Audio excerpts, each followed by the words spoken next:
الحمد لله رب العالمين والعاقبة للمتقين والصلاة والسلام على رسوله محمد وعلى آله وصحبه أجمعين أما بعد السلام عليكم ورحمة الله وبركاته хөрмәтле хозур ТВ тамашачылары эфирда имамның сыйрак тапшыруы сездән килеп ишкән сорауларга шушы студиябызда хәзрәтләребез остазларыбыз белән җавап таба торган тапшыру инде пәйгамбәребез тумыштан алып ләхеткә кадәр гыйлем алыгыз дигән иншалла бу тапшыруда алган гыйлемнәребез дә сезнең өчен файдалы булсалар иде. Инде бүгенге тапшыруның да кунагы белән танышыр вакыт җиткәндер. Зөлфат, ассаламу алейкум ва рахматуллахи ва баракатух. Ва алейкум ассалам ва рахматуллахи ва баракатух. Хөрмәтле тамашачылар, күргәнегезчә бүген бездә зур кунак Мөхәммәдия мәдрәсәсенең укыту эшләре буенча директор урынбасары, Казаныбызның Тәүфыйк мәчетенең имам хатибы инде Зөлфат хәзрәт белән бүген без зур тема хаҗ турында сөйләшербез. Зөлфат хәзрәт, минемчә хаҗ дигәч сезнең өчен ничектер шундый бер йөрәктә бер хис уянып аладыр инде, чөнки сез без белгәнебезчә бик тәҗрибәле куратор да булып торасыз, ягъни ел сайын хаҗга барасыз, килеп чыга бит инде, ничегрәк ул ел сайын хаҗга бару? Әлбәттә, инде бу ел сайын хаҗга бару ул нинди дә булса кемгәдер инде ул сәер кебектер, әмма дә ләкин һәр ел барган сайын беренче тапкыр барган кебек. Һәм дә инде ул күңелләргә шуның хәтле сагынулы, шуның кадәр рәхәтлек хисе бирә торган хис тойгы инде ел сайын түгел, көн сайын шунда барасы, шунда гыйбадат кыласы, сәҗдә кыласы килеп тора. Әлхәмдүлилләh, шөкер, бу зур ниъмәт. Менә инде күп кеше хаҗда булган кеше минемчә аңлыйдыр инде хаҗ темасын нәрсә турында сүз барган, ләкин әле безнең тамашачылар арасында бәлки бардыр хаҗның ишетеп беләләр хаҗ фарыз икәнен. Нәрсә соң ул хаҗ? Теге анда барып сәфәр кылып кайтымы ул, барып сәлам биреп кайтымы ул? Нәрсә ул хаҗ гомумән? Хаҗ ул безнең ислам диненең 5нче фарызы. Аллаһ субханаһу ва тааля Qur'an-ı Kerim'de Gimran suresinde ise وَلِلَّهِ عَلَى النَّاسِ حِجُّ الْبَيْتِ مَنْ اِسْتَطَاعَ إِلَيْهِ السَّبِيلَ Dürüstlükte Allah Teala kişilerge haç kılığını farz kıldı dedi.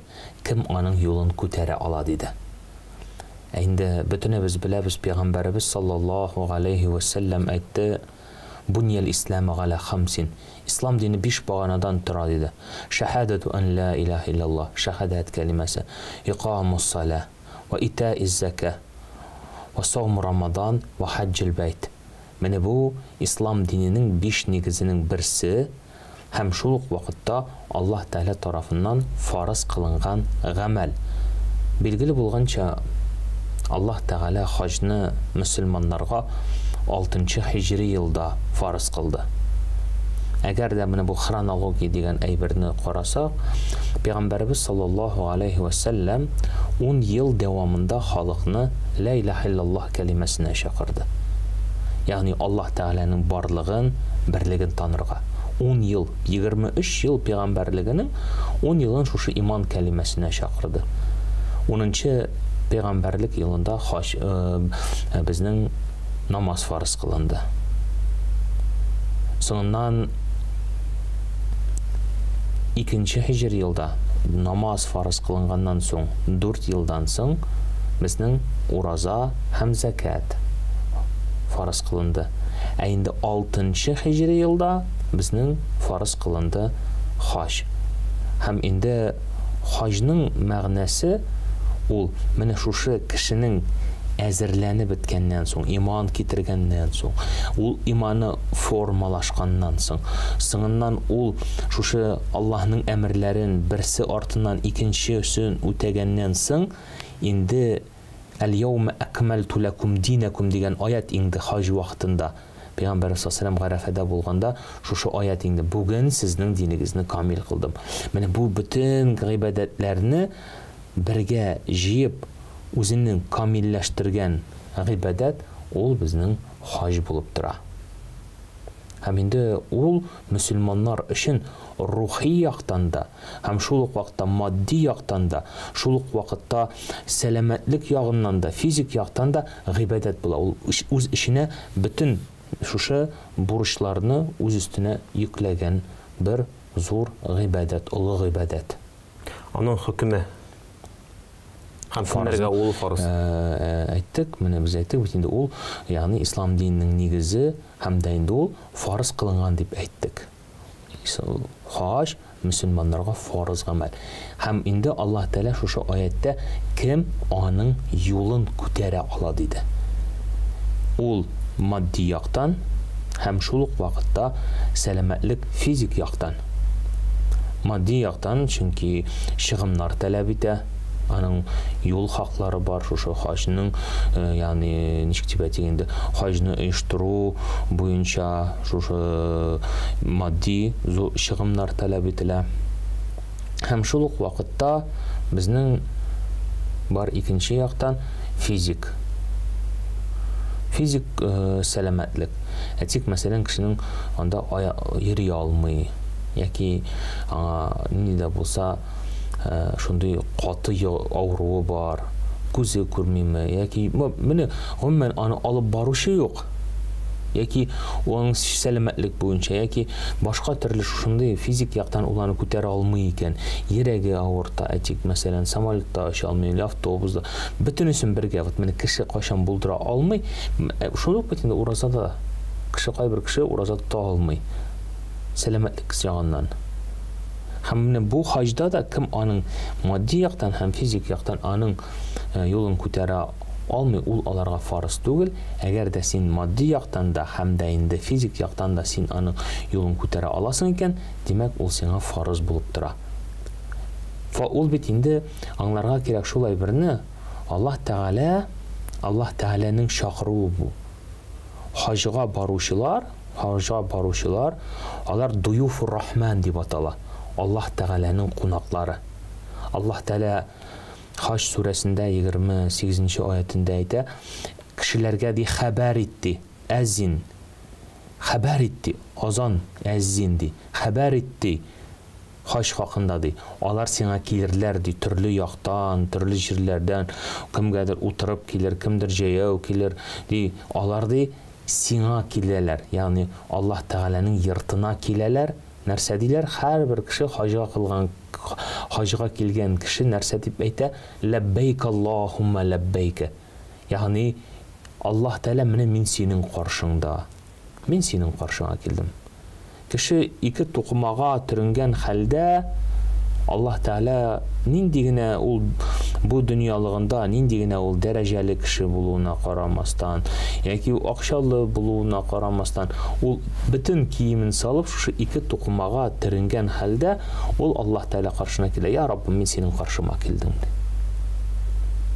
Һәм хадистә китерелә, беләбез бит инде, хадистә шундый сүзләр китерелгән, кемди бу хаҗны кылса ди, гынах кылмаса ди, һәм дә инде әрләшмәсә, төртешмәсә, сугышмаса, ягъни ул хаталарыннан анадан туган бала кебек арынып, гынахлары кичерелгән хайда өенә кайтыр ди. Шуның өчен бу хаҗ дип кешеләр ашкыналар, йөгерәләр. Ни өчен? Аллаһның мәгъфирәтенә ирешү максаты белән. Иншаллаһ Тәала аның анда барган кеше генә аның бәрәкәтен, рәхәтен сизә. Шунда минемчә хаҗга барганчы хаҗ турында күп генә ишетсәң дә, аның бөтен асылын, андагы булган бөтен хикмәтне аңлап бетереп булмыйдыр, ләкин ничек кенә булмасын, барырга насыйп булсын һәрберебезгә. Амин шулай булсын. Инде менә һәрбер мөселман кешегә шушы изге урыннарга, изге җирләргә барып гыйбадәт кылырга, хаҗ кылырга, сәҗдә кылырга насыйп булса иде, я Раббым. Инде шушы менә программа нигезендә хаҗның бөтен матурлыкларын күрсәтәсе килә. Шулай да башта инде менә әле хаҗга, Мәккәгә барып җиткәнче дип әйттек, үзебезнең сәфәребездә шушы Татарстаннан башлыйк әле. Хаҗ ул бик ерак сәфәр. Бүген көндә әлбәттә бик күп җиңеллекләр бар, ләкин ничек кенә булмасын, барбер ничектер әзерлексез ярамыйдыр. Әлеге гыйбадәткә кайчан һәм ничек итеп әзерләнергә кирәк? Әлбәттә, менә без шушы әлхәмдүлилләһ шөкер Аллаһ Тәгалә безгә шушы кешеләргә хаҗ кылырга ярдәм итәргә Аллаһ Тәгалә безгә мөмкинчелек бирде. Әлхәмдүлилләһ шөкер, менә безнең динья назарәте аша менә без шушы кешеләргә хаҗ кылырга ярдәм итәбез. Алар безгә ышанып тапшыралар. Булышыгыз әле дип безгә киләләр. Biz indi шушы җитәкче буларак, хаҗ буенча җитәкче буларак, без аларны хаҗ башланганчы инде тәрбияли башлыйбыз дип әйтгәндә, шулайрак дөресрәк булырмы инде, яки укыта башлыйбыз дисәң инде ул ничектер инде әзерлек эшләре алып бара башлыйбыз. Иң беренче, әлбәттә, хаҗ ул экскурсия түгел. Менә аңларга кирәк. Кайбер кеше әйтәләр, менә мин шуның хәтле 1000 сум акча түләдем. Мин анда, әгәр дә мин шуның хәтле акча түләсәм, каядыр жал йортына барсам, мин анда шулай була ятыр идем ди. Без әйтәбез, бутамагыз. Сез гыйбадәткә барасыз. Аңа әзерлекле барырга кирәк. Әзерлекле бару ул димәк, син башта үзеңне рухи яктан әзерләргә тиешсең һәм физик яктан әзерләргә тиешсең. Рухи яктан әзерлек эше нәрсә ул? Әлхәмдүлилләһ шөкер, намаз укыдым. Намаз укыйм. Әлхәмдүлилләһ шөкер, ураза тотам. Закатымны да түлим. Инде синең истәсеңгә шушы фарыз гыйбадәт, ул хаҗ гыйбадәте. Син шуның фарызлыгын аңлап, төшенеп, ни кадәр бу гамәлнең әһәмиятен аңларга тиешсең. Чөнки хаҗ ул нәрсә? Хаҗ ул Мәккә-и Мөкәррәмә җирлегенә барып, Кәгъбәтуллага гына түгел, Мәккә тирәсендәге булган изге урыннарны зиярат итеп, анда пәйгамбәрләр кылган гамәлләрне үтәү. Хаҗның мәгънәсе ул пәйгамбәрләр кылган эшләрне үтәү. Ничек иттереп алар менә шушы гамәлне кылдылар һәм Аллаһка мөрәҗәгать иттеләр. Бу гамәлне кылдылар, Аллаһка мөрәҗәгать иттеләр. Ягъни булар пәйгамбәрләр кылган гамәлләр һәм инде син шуны аңларга тиешсең. Менә шушы, ягъни таваф әйләнәбез. Кәгъбәтулла тирәли. Моның мәгънәсе ни? Аны белергә кирәк дип әйтәбез. Шуңыннан әйтик, мәсәлән, Мина җирлегенә чыгабыз. Анда нинди гамәлләр кылабыз? Гарәфә җирлеге нәрсә ул? Һәм аның мәгънәсе ни өчен без анда көне буе кул күтәреп дуга кылабыз? Кайбер кеше килә дә Гарәфәгә, әйтик, мәсәлән, теге әзрәк берәр сәгать дуга кыла да, ярар булды инде дип туктыйлар. Бит Пәйгамбәрбез саллаллаһу алейхи ва саллям шул җирдә Аллаһка мөрәҗәгать итте һәм Аллаһ Тәгалә аның дугасын кабул кылды. Адәм алейхиссалам белән Хава анабыз шушы җирлектә Аллаһка мөрәҗәгать иттеләр һәм дә инде без җәннәттән чыгарылганнан соң алар шул җиргә очрашып Аллаһка тәүбә кылдылар һәм Аллаһ Тәгалә аларны гафу итте. Biz үзебезгә зулым кылдык, инна заламна анфусана ва ин лам тагфир лана ла накунанна минал хасирин дип. Ягъни шушы җирдә Аллаһ Тәгалә аларның тәүбәләрен кабул итте. Бездә шушы гамәлләрне Ибраһим алейһиссалам, Исмаил алейһиссаламның кылган гамәлләрен без кылабыз шул урында. Һәм инде аның беренчедән бу пәйгамбәрләр гамәлен кыласың. Шул ук вакытта Аллаһ Тәгалә аны синнән кабул итәчәк икәнлегенә синең шигең калмаячак, чөнки Аллаһ Тәгалә вәгъдә кылды. Шуның өчен без бу урыннарның Пәйгамбәрбез саллаллаһу саубуллашу хаҗында бит әйтте, бу урынның кадерен белегез диде. Бу вакытның кадерен белегез дип кат-кат әйтте. Ягъни бу шуны үтәп без Аллаһка мөрәҗәгать итәбез. Шуның өчен әлбәттә әзерлек эше алып барыла һәм инде ул без инде шушы безнең хаҗиларга динья назарәте тарафыннан әзерләнгән махсус китапчыклар бар дип әйтикме, хаҗ тәртипләре, хаҗның ничек рәвештә кылганлыгын, ул ниндидер буклет формасында, искә төшерү формасында дугалыклар, аларны иренә башлау. Аны бит инде бүген генә бер көн эчендә иренә битерми, әкрен генә ул инде 6 ай алдан хәзерлек эшләре башлана. шул вакытта физик күнегүләр дип әйтәбез. Хаж вакытында, кай вакытта күп йөрергә туры килә. 30 км җыел дип ишеткән бар минем. Аны хәтле булмаса да 20 км җыела инде. 20 бик бит инде. Ну, әлбәттә күп ул. Бер дә җөрмәгән кеше хәзерге вакытта бигрәк тә утырып эшләү, Ике тукталыш арасында да авырыбыз бит. Хәзерге вакытта күп эшләр утырып эшләнелә, кая булса да магазин кибеткә барган чиракта да машина белән чыгыла дигән шикелле. Хәзерге вакытта кешеләр бик аз хәрәкәтләнәләр. Шуның өчен теге йөрү күнегүләре дип әйтик, көнгә анда 3 километр, 4-5 километр әзрәк кенә көн саен йөрсәң, ул әлбәттә шундый бер үзенчәлекле дип, файдалы дип әйтәбез инде. Хәзергә әзерлек эшләре алып барыла инде шундый формада. Хөрмәтле телевизор караучыларыбыз, эфирда Имам Насыйров тапшыруы бара. Без бүгенге тапшыруда Мөхәммәдия мәдрәсәсенең уку-укытышлары буенча директор урынбасары һәм Тәүфыйк мәчетенең имам хатибы Зөлфат хәзрәт Габдуллин белән хаҗ турында сөйләшәбез. Хаҗ сәфәре, аны ничек кылалар, анда нинди обрядлар бар, булар турында шушы тапшыруда. Инде чыннан да хаҗга барганнан соң бер караганда монда өйрәнгән әйберләр анда башка төрлерәк, менә монда күз алдына китергән әйберләр анда башка төрлерәк дип әйтик инде. Мәсәлән, шул ук Сафа белән Марва таулары арасында йөгерешәк без дип әйтәләр. Син киләсең дә, анда инде ул тауларга корылмалар ясап куйганнар, алар инде теге дәрәҗәләр белән ясалган. Һәм барбыр да менә күз аллау икенче төрле. Шуңа күрә минемчә ничектер каяндыр ишетеп кенә, нәрсәдер шундый гыйлемсез генә барып булмый. Һәм әлбәттә бит хаҗга мәдрәсәдә гыйлем алган кешеләр генә бармый. Сез әйттегез, менә без инде 6 ай алдан гыйлем бирә башлыйбыз дип әйттегез. Бу гыйлемнәрне сез китаплар ошында бирәсез. Менә шулай видео дәресләрдә үткәрәсезме? Менә шуңа әзер булыгыз, маңа әзер булыгыз дигән.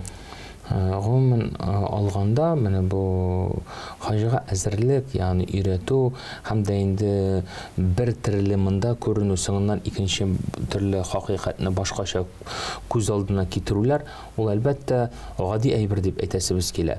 Чөнки менә хаҗның уңышлы хаҗ нидән гыйбарәт? Уңышлы хаҗ гыйбарәт, ул да булса син менә беренче тапкыр барган кешегә түгел, менә безнең бит инде менә без ияреп барабыз. Без әйтәбез, менә руководитель дип әйтикме, синең җитәкчең кем, хаҗ җитәкчең кем, бик мөһим. Чөнки дәрестән дә беренче тапкыр барган кешегә онда кеше ул шундый шоковый ситуациядә дип әйтәсең, аның күзе күрми, аны җитәкче кая алып бара, ул шунда бара. Һәм инде менә монда дөрестән дә бик мөһим синең ышанычлы компания белән бару, һәм дә инде дөрес җитәкчеләр белән бару. Белемле җитәкчеләр белән. Әлхәмдүлилләh шөкер, менә безнең мәдрәсәдән генә дә 3-4 укытучы шушы хаҗ буенча җитәкчелек кыла. Әлхәмдүлилләh шөкер. Аны бөтен ниләр белә, Татарстанда гына түгел, Рәсәйдән дә беләләр. Һәм инде шушы җитәкчеләргә язылырга тырышалар. Ни өчен? Әйтик, мәсәлән, юк, менә без булар белән барабыз, алар теге итә. Менә әлхәмдүлилләh шөкер, безнең Татарстанда бит инде бик шушы мөхтәсибләр, җитәкчеләр булып торалар бит инде, имамнарыбыз да бар инде. Әлхәмдүлилләh шөкер, барысы да үз эшләренә җитди карыйлар. Һәм дә инде без инде бергәләп сөйләшеп эш итәбез, киңәшләшәбез, ничек иттереп эш алып барырга, ничек иттереп дөрес иттереп оештырырга. Ул бит бер төрле генә бармый. Бер-беребезгә булышабыз, әлхәмдүлилләh шөкер. Бу бик теге безнең шушы менә хаҗ җитәкчеләре арасында шушы бик теге дустана мөгамәләт, мөнәсәбәт дип әйтәбез. Һәм инде икенче мәсьәлә, ул да булса, менә безнең хаҗга кадәр гомрә кылына. Гомумән алганда бит инде бар гомрә хаҗы һәм зур хаҗ дип әйтәбез. Без тәкъдим итәбез кешеләргә иң әүвәл гомрә хаҗына барырга, шуның өчен. Менә башта кеше, мөмкинчелеге булышулар әлбәттә. Мөмкин бит инде барыбер теге гомрә хаҗы ул артык теге зур кыйбат бәя түгел дип әйтәсем килә. Кеше әзрәк барса, әйтик, мәсәлән, 1 ел алдан гомрә хаҗына барып килсә, ул күрә, кайда нәрсә, ничек икәнлеген.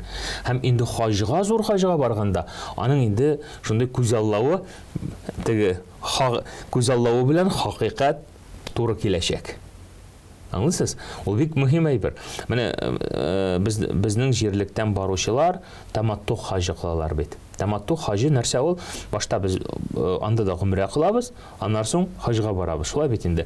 Бәрбер менә бу теге икесе бергә булгачтын әле кеше бәрбер теге аңлап бетермәскә мөмкин. Әмма дә ләкин алдан менә без егетләр белән менә мин әйткәнем бар, сөйләшкәнем бар, апалар белән дә, егетләр белән дә, алар әйтәләр, башта гомрәгә барып килик әле диләр. Гомрәгә баралар. Без шул әйберне кылабыз, барабыз экскурсияга, уже хаҗ ниләренә инде Минага, Гарафәгә, Муздалифәгә барабыз, экскурсияга дип әйтәбез, күрсәтәбез, аңлатабыз. Һәм инде алар шушы әйтәләр, менә быел гына да безнең белән барды берничә кеше, алар инде мин хаҗга гомрәгә барып киләм дип әзер булыр өчен. Чөнки бит инде хаҗ бер тапкыр фарыз. Хаҗ кешегә бер тапкыр фарыз. Мин инде икенче тапкыр барырга теләсәң дә, ул сиңа фарыз булмый инде. Дөрес иттереп, тулысынча кылыйм әле дигәнчә, шуның өчен без башта инде гомрәгә баруны тәкъдим итәбез. Әгәр инде кешенең мөмкинчелеге булса, инде әлбәттә гомрәгә барып, күреп, шуларны теге үзе аша үткәргәннән соң аңа хаҗ кылу җиңелрәк була. Инде башка очракта дип әйтгәндә, гомрә белән хаҗны бергә кылган очракта ул вакытта инде без инде шулай ук башта гомрә кылдырабыз, соңыннан хаҗ кылдырабыз. Кешегә уңайлы булсын, кешегә яхшы булсын дип. Чыннан да хаҗның берничә төре бар, хөрмәтле тамашачыларыбыз. Инде менә Зөлфат кадәр әйтмешләр, гадәттә таматту кылына. Кемнәр инде әлбәттә белә, алар кыран да кылалар. Берничә тапкыр барган кешеләр инде үзләренең кешеләренә ышанган кешеләр дип әйтик. Һәрберсе үзенең ихрамнан чыгу, чыкмау мәсьәләсе, гомрә белән бергәме, бергә түгелме икәнлеген аерыла. Бәлки без алдагы тапшыруларда нишкәлекләргә бирелербез.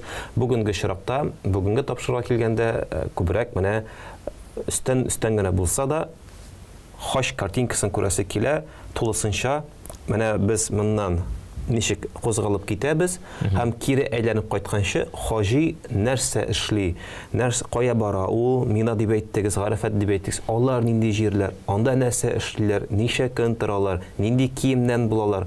Анда бит әле Муздалифа гомумән бер нинди палаткасы булган җир дип тә беләбез. Менә шушы вакыйгалар турында эшләп китсәгез иншалла. Инде дөрестән дә хаҗ ул Аллаһ Тәгалә Коръәни Кәримдә хаҗ ул билгеле айларда диде. Ягъни билгеле айларда ул безнең шушы карасак Шәввал айны, Зулкәгъдә һәм Зулхәҗҗәнең беренче 10 көне. Кайберәүләр әйтә, ни өчен Шәввал дип атала? Чөнки хәзерге вакытта аңлашыла, хәзерге вакытта кеше самолетка утырды, 5 сәгатьтән ул ягъни шушы Мәккә җирлегендә була. Әмма дә ләкин әввәл безнең әбиләребез, бабайларыбыз хаҗ сәфәренә берәр ел алдан чыгып киткәннәр. Һәм инде кешенең менә шушы Шәввал аеннан аның хаҗ ягъни сәфәре хаҗ сәфәре дип аталган. Хаҗ менә шушы арада Шәввал, Зулкәгъдә һәм Зулхәҗҗәнең беренче 10 көне дигән әйбер менә шушы хаҗ савабына ирешә торган вакыт дип аңлатыла. Менә кеше өеннән чыгып китте, әзерләнде, сумкаларын тутырды, әлхәмдүлилләһ, шөкер. Инде безнең гадәттә җыела торган, менә без башта хаҗга хәтле дәресләр үткәрдек, аңлаттык һәм инде безнең оператор дип әйтик инде безгә визаларны әзерләп бирде. Әлхәмдүлилләһ, шөкер, без инде группаны алып барабыз аэропортка. Аэропортка алып барып, инде шунда визаларны таратабыз һәм инде иң мөһиме нәрсә дип әйтик инде безнең маршрут билгеле була. Безнең гадәттә әгәр дә Мина безнең Мәдинәгә барасы булса, ихрамга кирмиләр. Әгәр инде Җиддага төшәсе булса, Мәккә янындагы шәһәр Җидда, ул вакытта ихрамга керәбез. Хәтта без менә Казанда бер елны безнең оператор ясады Казаннан туры рейс Мәккәгә, Җиддага.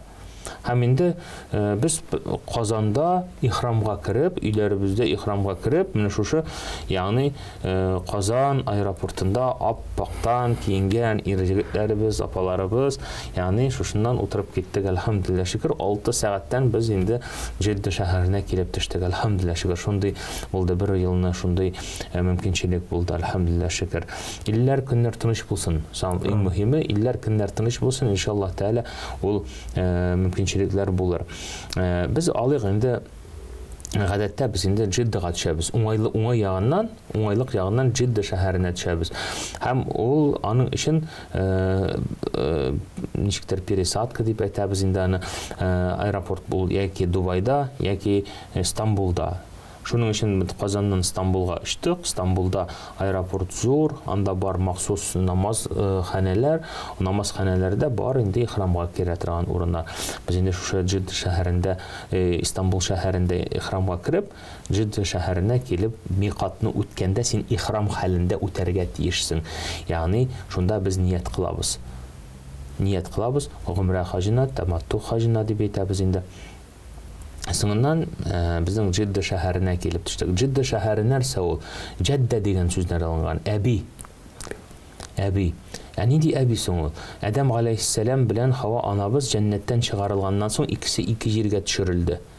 Адәм галәйһиссәлам Шри-Ланка җирлегендә, Хава анабыз безнең менә шушы Җиддә шәһәре җирлегенә төшерелде. Менә шуның исеме белән Әби дип аталган, шуннан исем тагылган инде. Мәккәгә барганнан соң, без инде шушы аэропорттан Мәккә шәһәренә килгәннән соң отельләргә урнашабыз, хәл алабыз, ял итәбез, кемнәр тәһарәт ала, кемнәр гусул ала дигән шикелле. Ләкин ихрам хәлендә бит инде без, ихрам хәлендә ярамый торган әйберләр бар. Ул да булса исле сабын белән юыну дип әйтикме, яки анда башны каплау дип әйтикме, дә булса аяк киемен, носки кию дип әйтикме, ул вакытта кеше буны өстендә булган ике тукымадан башка бер әйбере юк. Шушы хәлдә юынырга ярый, пожалуйста, юын. Әмма дә ләкин исле сабын итми, чөнки ул ихрам хәлендә бар, аның, ягъни аның өчен штрафлар дип әйтикме, яки инде шушындый белгиле бер җәзалар каралган. Чөнки син үзеңне тыеп торырга тиешсең, контроль. Ихрам хәле, ягъни харам вакыт. Ихрам хәле ул шундый үзеңне 100% ягъни контрольдә тоту, ягъни сак булу хәлендә. Шул без инде ял иткәннән соң, гадәттә без кичке вакытта, кеше азайган вакытта мәчеткә, Харам мәчетенә юнәләбез. Һәм инде анда гомрә хаҗы кылабыз.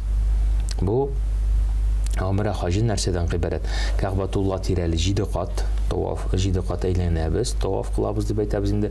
Аннан соң ике макам Ибраһим урында, Ибраһим галәйһиссәламның аяк изе турысында 2 рәкәгать намаз укып, Зәмзәм суы эчеп, сәгъя кылабыз. Сәгъя Сафа Марва таулары арасында йөрибез. Һәм менә шушы таваф кылганда да, сәгъя кылганда да без инде бөтен кеше белми, без аятларны, дугаларны кычкырып укыйбыз, что алар кешеләр ишетеп торалар, кемдер амин дип торалар, кемдер шушы кабатлап бара. Без инде үзебезнең группа белән бөтенебез берлектә, бөтенебез басып, шундый матур иттереп, шушы таваф кылып, сәгъя кылганнан соң инде гостиницага кайтып, без инде ихрам халәтеннән чыгабыз. Әлбәттә, менә моның белән гомрә тәмам булды. Һәм шушы гомрә тәмам булганнан соң хаҗны көтеп торалар. Ул 8-нче Зулхиҗҗә көнне инде кеше Минага юнәлә. Гадәттә безнең хаҗиларыбыз киләләр Зулхиҗҗә аеның башында. Тик мәсәлән, анда 3-се, 4-се хаҗга хәтле 3-4 көн була инде. Кешеләр бу вакытта инде Кәгъбәтуллага, Харам мәчетенә барып, намаз укыйлар, җәмәгать намазларында катнашалар, таваф кылалар. Һәм инде бу вакытта гомрә, өстәмә гомрә кылу юк, рөхсәт ителми. Чөнки кеше бит ул шушы гомрәсен кылды, хаҗының гомрәсен кылды. Һәм инде анда башка гамәл кертмибез. Һәм инде шу кеше гыйбадат кыла, әзерләнә. Һәм инде 8-нче Зулхиҗҗә көнендә кешеләр Минага яғни юнәләбез. Мен ул шундай палаткалы шәһәрчек дип әйтикме, миллионлаган кеше шушы палаткаларда торалар, әлхәмдулилlah шөкер.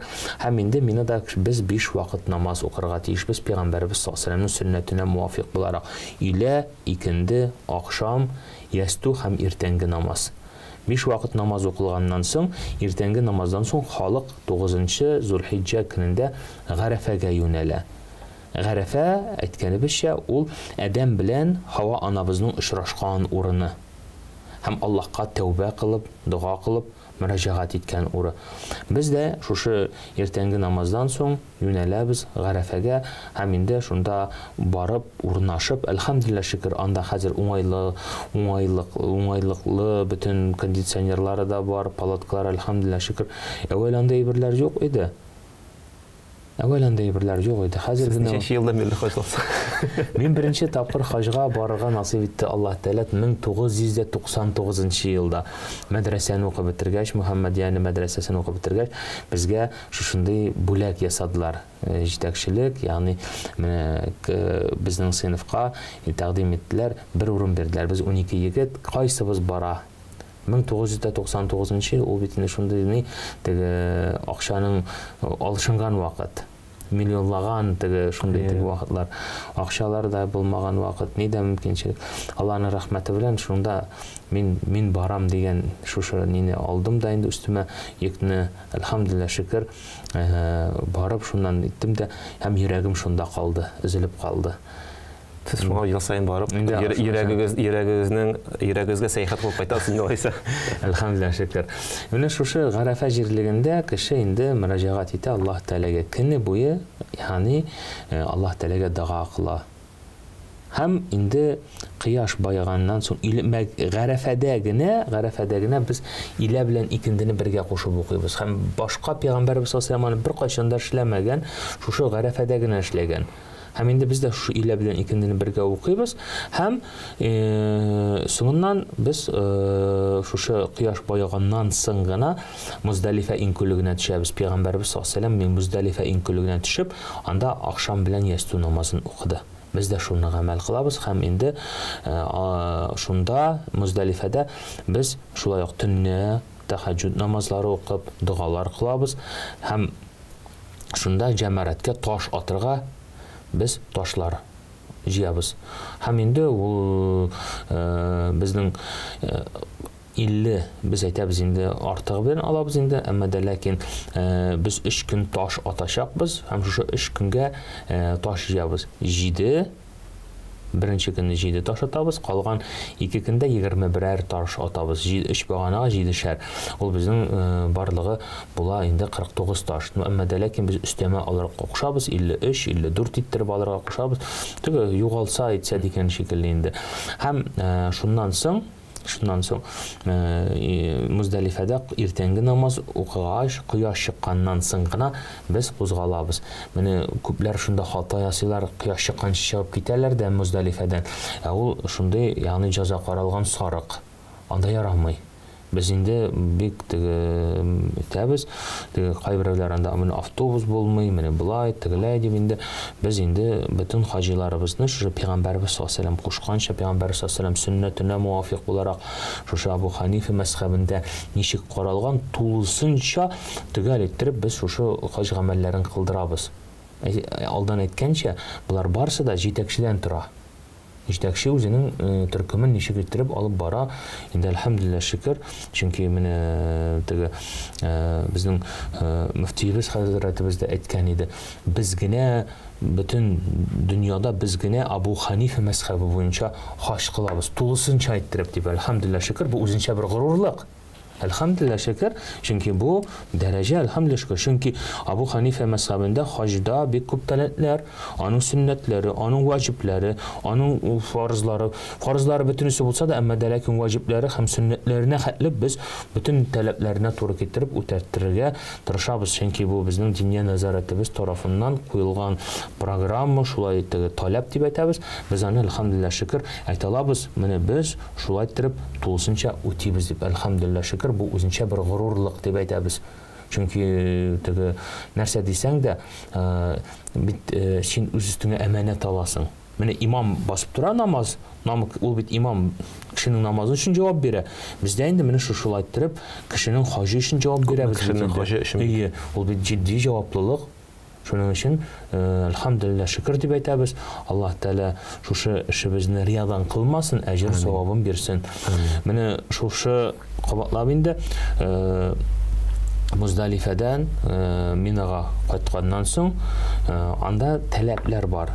Анда ул көндә бөтен кеше таш атырга киткән вакытта теге ул көнне таш атырга ярый кичкә хәтле. Кичкә хәтле таш атырга ярый. Кайберәүләр сразу китәләр дә таш атырга. Теге төрле кысылуларга дибәтик, мәшәкатьләргә дучар булалар. Шуның өчен без ашыкмаска кушабыз, әзрәк басылгач илегә таба юнәлеп, анда 11дәме таш атырга барабыз. Һәм инде ул зур таш дип ататырган җиргә барып, таш атып кайтабыз. Ташның атуның мәгънәсе бит инде Исмагыйль Ибраһим алейһиссалам Аллаһ Тәаланың әмрен үтәп, үзенең улын курбан итәргә җыенганда Аллаһ Тәала аны куй белән алыштырган. Һәм инде шушында шайтан аны килеп кытқы сала күңеленә, һәм ул 3 урында таш ата. Шушы шайтан кыткысыннан кутылыр өчен бездә шуны кабатлыйбыз. Шайтан бездән китсен, ерагайсын дип. Һәм менә шушы гамәлләр әйткәнебезчә, алар пәйгамбәрләр кылган гамәлләр. Һәм кеше һәрбер эшендә дуа кыла Аллаһ Тәала. Аллаһ Тәала сиңа шу шайтан кыткысыннан сыгынам, кыткар мине шу шайтан кыткысыннан ди. Шулык Муздалифада, шулык Минада, шулык Гарафада пәйгамбәрләр кылган дуаны кылабыз. Ул бит Коръән аша килә, безгә сүннәт аша килә. Һәм без аларны үтибез. Соңыннан инде әлхәмдүлилләh шөкер, менә шушы таш атып кайтканнан соң, курбан чалынганнан соң гына без ихрамнан чыгабыз. Менә монда хата, шулай ук менә бу хата еш була дип әйтәбез инде. Курбан чалынганчы ихрамнан чыксаң, син шулай ук штрафка төшәсең. Сарык шаласы була, өстәмә сарык шаласы була. Бу шыгымнар бит, мәттәгә безнең бер сарык, монда безнең бер сарык, синең хаҗың камил буламы, юкмы, толы буламы, юкмы?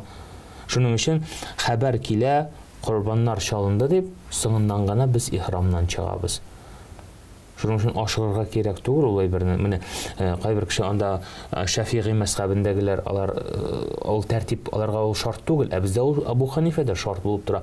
Алар чыктылар, бездә чыгыйга дип теге ихрам хәленнән 3 көн, 4 көн шушы ихрамда йөргәчтен кеше кайбер вакытта арып китә торгандыр, ул тизрәк чыгасы килә. Юк, ашыкма. Җитәкче әйтте, шуннан соң гына чыгабыз. Инде гади киемнәребезне киябез, һәм инде әлхәмдүлилләh шөкер, шуннан соң инде фарыз тавафы. Шул көнне буламы, икенче көнне буламы, 3 көн эчендә фарыз тавафын кылырга кирәк. Менә шулай ук менә монда күп кенә хаталар, менә әле күптән түгел генә бер апа килде мәдрәсәгә, хәзрәт ди, каралды, минем хаҗым дөрес булмаган икән ди. Нәрсә? Менә без ди фарыз тавафын ди кайткач кылдык минадан ди. 3 көннән соң, 4 көннән соң гына кылдык ди. Ник бу шулай ук хата, һәм инде аның хаҗы дөрес, ләкин инде монда сарык чалу таләп ителә дип әйтәбез инде. Менә шундый әнишкәлекләре күп аның хаҗның. Шуның өчен аны белергә кирәк. Бөтен әйберне белеп тә белми бит, ул китап укып кына да белми бит. Шуның өчен бик мөһим ул, бик мөһим синең кем белән баруың. Син менә тыңлавың, тыңлый белүең бит әле, тоже бит ул җитәкчене тыңлый белү дә кирәк бит әле. Анда бит шундый сүз бар, хаҗда хаҗ ул мин ничек эшлим, син шулай эшлә дигән кураторларның теге гадәттә хәзрәт ничек булачак, истә калдырып булмый битенесен дә аңлатырмы, ләкин мин ничек эшлим, шулай эшләгез дигән сүздә ишеткәнем бар. Шулай була. Ул инде теге чөнки бер кураторда бер нидә җитәкчедә 50 хаҗи, ул 50 кешедә 50 төрле сорау, кай вакытта ул арып та китә торгандыр, кай вакытта әйтә дә торгандыр дигән шикелле. Әмма дә ләкин монда шуннан да шулай килеп чыга бит инде куратор ул белә ничек эшлисен. Син теге хәзрәт монда булай укыдым, тегендә тегеләй укыдым, YouTube'тан булай. Менә шул, менә теге ул алай менә китап укып кына да түгел. Менә бар теоретик дигән әйбер, бар практика. Сез әйттегез, үзегез дә бер китапта укыдык булай, оказывается, ул бөтенләй башка төрле икән дигән, әйме? Менә шушы әйберләр, алар гадәттә менә мин беләм дип кеше тотына да, ахыр чиктә ул менә шушы зур хаталар җибәрергә мөмкин. Шул сәбәпле җитәкчене тыңларга кирәк, җитәкче белән эш итәргә кирәк. Аның әзрәк кенә ул бит инде җитәкче, ул шуның өчен җитәкче, ул менә төп вазифасы булышу, хаҗ кылырга булышу. Менә ул бик мөһим әйбер. Менә шушы дәврдә, әлхәмдүлилләһ шөкер, менә хаҗ гамәлләре кылына дидек әйбә. Таш аталар, таваф кылалар, шулай итеп, әлхәмдүлилләһ шөкер, ягъни кеше үз өстеннән шушы фарызны төшергән өчен ул шуның хәтләре хәтлек сизә. Әлхәмдүлилләһ, ул аның ләззәтен татый. Менә теге кайбер кешеләр әйтәләр, юк инде менә хәзер аны теге төрекләр кайтып китте инде гостиницада, ник без монда ятабыз соң инде, тегеләре кайтып китте, ник без монда? Чөнки сөннәт буенча шулай. Шуның өчен сөннәт булганга күрә без монда ятабыз. 3 көн таш атырга кирәк, минада торып. 3 көн таш атырга кирәк, минада торып. Теге менә безнең бит инде ул теге син кеше бит инде ул бер тапкыр фарыз. Икенче тапкыр ул фарыз түгел. Менә шуның өчен без тырышабыз инде үзебезчә шушы фарызларын, ваҗибләрен, сөннәтләрен кадәр нишкәлекләрен биреп, кешеләргә шушыны әйтеп, аның өстендән ул төшсен, аныкы ул кабул булсын, һәм инде әлбәттә аныкы ул шуны эшли алды икән, ул әйткән, син аңа ярдәм иткән буласың, иншалла тәала әҗре сиңа да килә. Шуның өчен тырышабыз, булсын дибез. Әлхәмдүлилләһ шөкер. Инде хөрмәтле тамашачыларыбыз, ни кызганыч вакытыбыз чыкты. Зөлфат хәзрәт, бүген монда килгәнегез өчен, аңлатканыгыз өчен зур рәхмәт. Әле без әйткәнебезчә бүген хаҗны менә шулай өстән Умман нәрсә икәнен аңлар өчен генә сөйләштек. Киләсе тапшыруларда бәлки тирәнтен инде һәрбер айрым Муздалифа нәрсә ул, Арафа нәрсә ул тукталып тирәнтен өйрәнергә насыйп булсын. Бүген монда килгәнегез белән рәхмәт әйтеп сау булашабыз. Ассаламу алейкум ва рахматуллахи ва баракатух. Алейкум ассалам ва рахматуллахи ва баракатух. Аллаһ Тәала сөйләгән сүзләребезне файдалы кылсын. Амин шулай. Хөрмәтле хозур ТВ тамашачылары, исегезгә төшерәбез. Бүген бездә кунакта, студиябезнең кунагы Мөхәммәдия мәдрәсәсенең укыту эшләре буенча директор урынбасары, шулай ук Тауфиқ мәчетенең имам хатибы Зөлфат хәзрәт Габдуллин иде. Раббыбыз Аллаһ аңа узак еллар әле шушы эшендә уңышлыклар насыйп итсен, гыйлемнәрен тагын да арттырырга һәм безгә халыкка өләшергә насыйп итсен. Сезнең белән шушы ноктада сау булашабыз. Ассаламу алейкум ва рахматуллахи ва баракатух. Аллаһ Тәаланың сәламе, рәхмәте ва баракаты барчабызга ирешсә иде.